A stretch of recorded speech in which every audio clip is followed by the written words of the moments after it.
Fala galera, eu quero compartilhar com vocês aquilo que Deus falou comigo a respeito desse tempo e de tudo que a gente está vivendo em meio a essa crise dentro da crise, o desespero da igreja em não poder entrar na igreja e o desespero de muitos de nós cristãos que temos a palavra conosco, mas parece que muitas vezes nos falta o hábito de ler e entender aquilo que já nos foi revelado e de ter a paz e a confiança em Deus sobre os dias futuros. Mas são coisas humanas, coisas que a gente tem e enfrenta, eu entendo isso. Mas eu tenho questionado muito nos meus pensamentos a postura da igreja nesses últimos tempos, nesses últimos dias mais precisamente. E eu estive acompanhando a partir de uma live da igreja One, do Alessandro Vilas Boas, qual ele faz parte, e ele trouxe uma palavra muito reconfortante, sabe, até com tudo aquilo que já estava sendo ministrado no meu coração, e eu gostaria de compartilhar algumas coisas interessantes. A primeira coisa, ele fala a respeito dos ministros itinerantes, e ele diz o seguinte: esse tempo está calando a voz de gente que não tem fruto. Os ministros itinerantes que não tinham igreja, agora não têm povo, porque eles não têm igreja.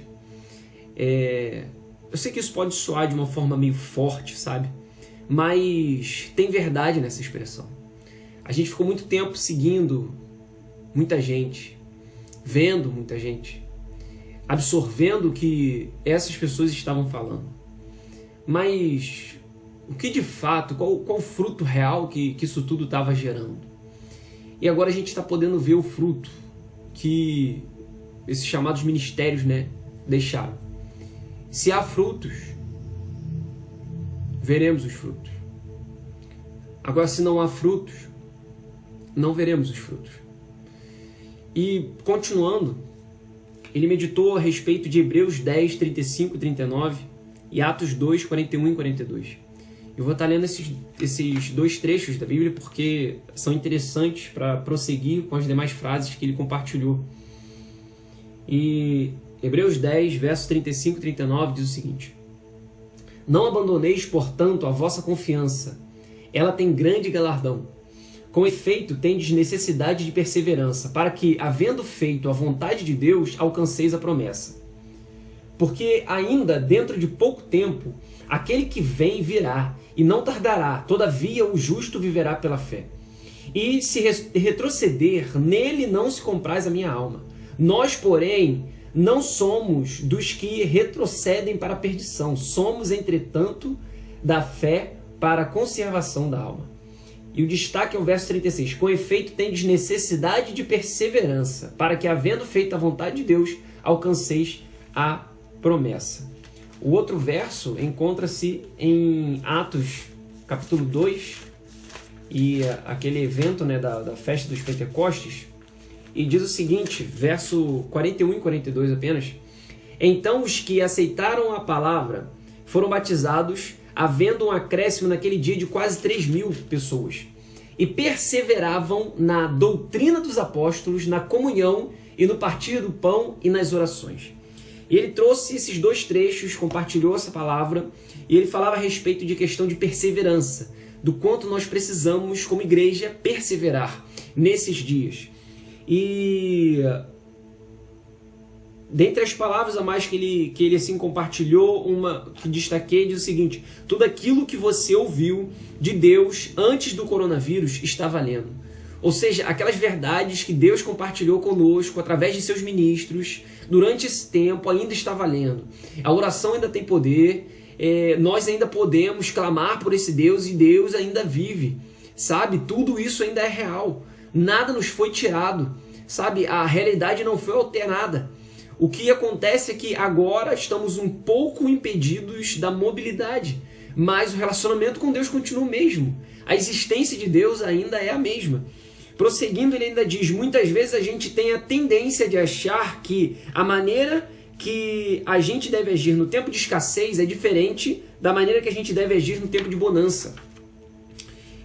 E ele diz o seguinte: a minha resposta ao caos é a mesma resposta à bonança, o evangelho.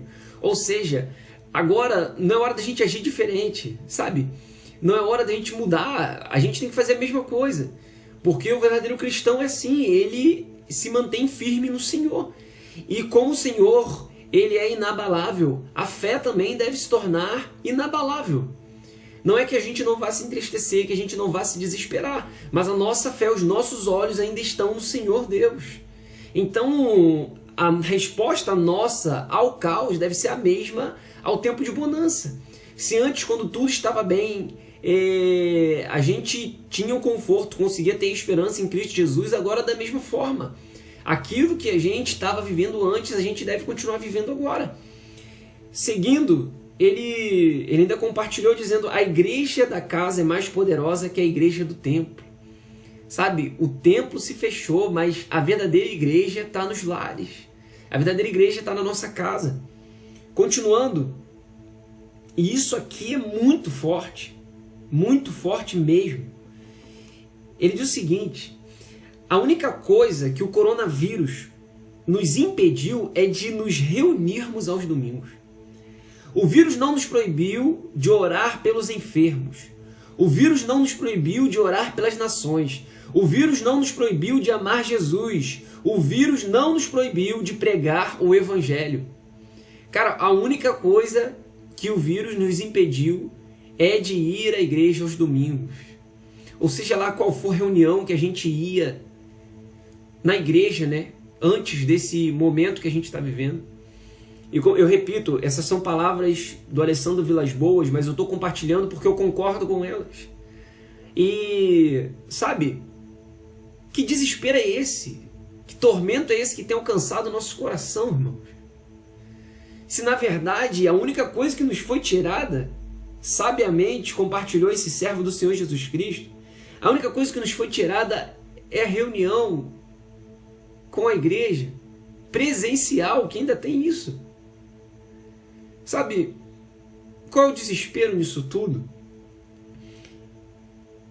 Prosseguindo entre as coisas mais que ele compartilhou, ele trouxe também uma questão importante, dizendo que sobre o tempo que nós temos agora, né, e tudo isso que a gente ganhou agora nesses dias, como eu falei, eu estou aproveitando para fazer umas obras aqui em casa, mas ele diz o seguinte: agora você tem todo o tempo do mundo para ler a Bíblia. Ele disse ainda mais: o que você vai falar para a sua esposa? Que você não tem tempo? Que você não tem tempo para olhar para ela, para amar os seus filhos, para cuidar dos seus filhos? Qual desculpa daremos agora para não viver o Evangelho? Cara, isso é forte. Sabe, qual é a desculpa agora que a gente vai dar para não nos relacionar com Deus, sabe? Para não estar no secreto, para não orar, para não realizar culto nos lares, para não amar quem convive com a gente, olhar nos olhos e dar tempo a essas pessoas. Qual a nossa desculpa agora, já que o trabalho nos foi tirado, já que o convívio com a igreja nos foi tirada, já que as atividades eclesiásticas nos foi tirada, já que todos os compromissos que nos colocavam junto com o mundo nos foi tirado e agora a única coisa que nos resta é o nosso lar, a nossa família, o nosso Deus que aqui também está. Então aproveito e pergunto: será que isso não é tudo? A frase, né, a grande frase disso tudo e que também é a frase dele, diz o seguinte: a única coisa que nos foi tirada é o culto de domingo. A única coisa que nos foi tirada é o culto de domingo. Cara, é só isso. É só isso que a gente está impedido de fazer, sabe? Agora chegou o tempo da gente crescer como igreja de verdade. Da gente olhar para tudo aquilo que a gente fez até agora, para tudo aquilo que a gente leu, pensar sobre todas essas coisas. E de questionar a posição que a gente tem tomado, o lugar que a gente tem dado para Deus. o que a gente tem feito da igreja e das coisas, das atividades eclesiásticas. Sabe? O que isso tem se tornado para nossas vidas. Chegou essa hora da gente questionar isso. E da gente procurar, né, fortalecer agora a nossa fé em Cristo Jesus. A gente amar a nossa família, amar as pessoas, amar o próximo. A gente amar a Deus acima de todas as coisas, a gente ter relacionamento com Deus, a gente ler a Bíblia. Esse é o momento da gente repensar o que a gente tem feito. Esse é o momento da gente repensar, de fato, o que nos separava de Deus, ou o que nos separava de ter um relacionamento mais íntimo de Deus. Será que realmente era falta de tempo ou de interesse? E não se desespere, meus amados irmãos, sabe? Tudo passa. Debaixo do sol, tudo passa. Um dia em breve isso acabará. As coisas dessa terra são breves. As coisas que a gente vê são breves. Mas as coisas que a gente não vê, essas são eternas. E isso, eu quero fechar, né, esse momento, lendo o texto que fala sobre exatamente isso que eu compartilhei. E se encontra lá em 2 Coríntios, capítulo 4.